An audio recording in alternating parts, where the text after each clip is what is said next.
ఈరోజున మనము కూడా తెలిసి ఎన్ని పొరపాట్లు చేస్తున్నాం.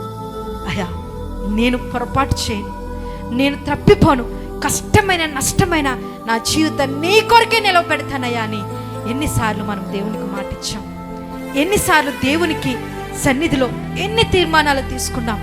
ఈ పొరపాట్లు నా వల్ల జరగదయ్యా అని చెప్పి పదే ఆ పొరపాట్లలో నువ్వు మునిగిపోతున్నావా? అయ్యా, నీకు నేను దూరం కాదు, నీకు దూరమయ్యే ఏ పాపం జోలికి నేను వెళ్ళను అని ఒక్కసారి తీర్మానం తీసుకుని పేతురు గారి యొక్క కళ్ళ నిండా ఉన్నటువంటి భారం ఏంటో తెలుసా? ఒక తప్పు చేశానన్న పశ్చాత్తాపము, ఒక మాట ఇచ్చి తప్పిపోయాను అనేటువంటి పశ్చాత్తాపము ఆయన కళ్ళ వెంబడి కారుతూ ఏడుస్తూ ఉన్నాడట.